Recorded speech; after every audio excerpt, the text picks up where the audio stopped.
Hi hello welcome to our channel home sweet home. இன்றைக்கி நம்ம பார்க்க போகிற ரெசிபி பப்பாயா அல்வா. அதுக்கு தேவையான பொருட்கள் என்னென்னு பார்க்கலாம் வாங்க. ஒரு ஃபுல் பப்பாயா தோல் சீவிட்டு வச்சுருக்கேன். இதை பீசஸாக கட் பண்ணிவிட்டு மிக்சியில் நல்லா அடிச்சுக்கணும். அதுக்கப்புறம் நெய், தேவையான அளவு சர்க்கரை, அப்புறம் கொஞ்சோண்டு ஏலக்காய் தூள், அப்புறம் நட்ஸ் நம்ம என்ன வேணாலும் போட்டுக்கலாம். இப்போ ரெசிபி எப்படி செய்கிறதுன்னு பார்க்கலாம் வாங்க. இந்த மாதிரி மிக்சியில் நல்லா கிரைண்ட் பண்ணி எடுத்துக்கோங்க. அதுக்கப்புறம் ஒரு கடாயை கேஸ் மேலே வச்சுக்கோங்க.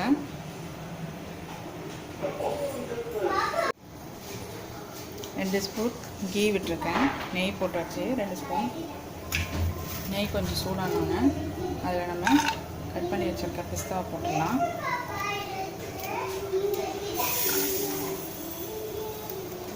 பிஸ்தா தான் போடணுன்னு இல்லை, இங்கே கேஷ்யூஸ் கூட இருந்தால் போட்டுக்கலாம், ட்ரை கிரேப்ஸ் இருந்தால் போட்டுக்கலாம், இன்னும் வேறு ஏதாவது குக்கும்பர் சீட், சன்ஃப்ளவர் சீட் எதுவாக இருந்தாலும் போட்டுக்கலாம்.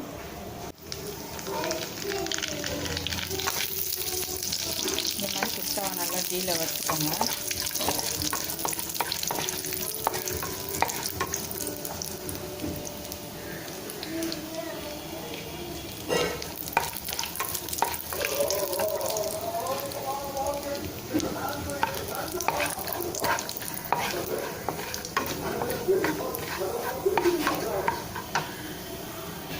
வறுத்துட்டு நம்மளோட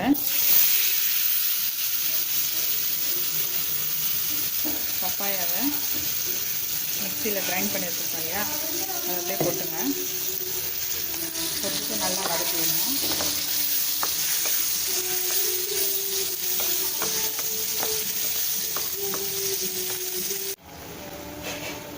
நம்ம பப்பாயாவை போட்டு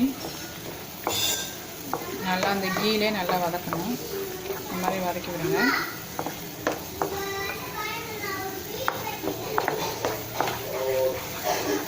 நல்லா ஓரளவுக்கு நம்மளுக்கு எண்ணெய் பிரிஞ்சு வர வரைக்கும் வதக்கணும்.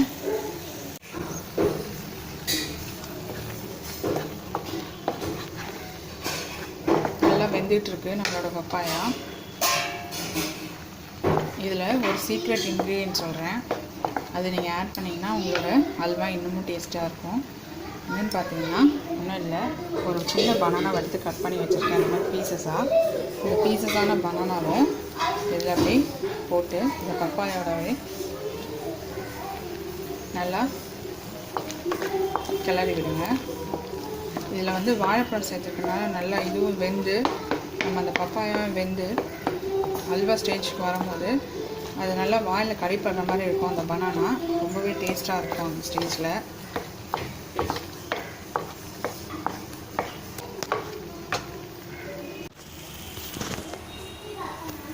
நம்மளோட பப்பாயா அல்வா நல்லா சுருண்டு வந்துட்டுருக்கு. பார்த்தீங்கன்னா உங்களுக்கே தெரியும், நல்லா தண்ணியெல்லாம் சுருண்டு நல்லா வதக்கிட்டுருக்கு. அந்த ஸ்டேஜில் நல்லா வதக்கி விடுங்க. இன்னும் நல்லா எண்ணெய் பிரிஞ்சு வரணும்.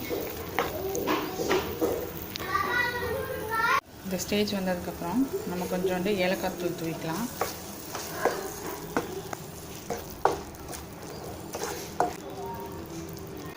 நம்ம பப்பாயா அல்வா நல்லா கிளம்பி வர ஆரம்பிச்சிருக்காங்க. ஃபேன்லேயே ஒட்டவே இல்லை. இந்த ஸ்டேஜ் வந்தோன்னா கேஸ் ஆஃப் பண்ணிடலாம். நீங்கள் நம்மளோட சூப்பரான பப்பாயா அல்வா ரெடி ஆகிடுச்சு. இந்த மாதிரி செஞ்சு பாருங்கள், ரொம்ப டேஸ்ட்டாகவும் இருக்கும், ஹெல்த்தியான அல்வாவும் கூட. குழந்தைங்க ரொம்ப விரும்பி சாப்பிடுவாங்க. நீங்கள் ஒரு 10 to 15 மினிட்ஸில் இதை வந்து ரெடி பண்ணிடலாம். பப்பாயா இருந்தால் போதும். சாப்பிட்டு பார்த்துட்டு எப்படி இருக்குன்னு எங்கள் கமெண்ட் செக்ஷனில் போஸ்ட் பண்ணுங்கள். எங்களோட வீடியோ உங்களுக்கு பிடிச்சிருந்தால் லைக் பண்ணுங்கள், ஷேர் பண்ணுங்கள், சப்ஸ்கிரைப் பண்ணுங்கள். கண்டிப்பாக பெல் ஐக்கானை கிளிக் பண்ணிக்கோங்க. நாங்கள் இந்த மாதிரி யூஸ்ஃபுல்லான நிறைய ரெசிபீஸ் போடுறோம். Thank you. Please stay with us.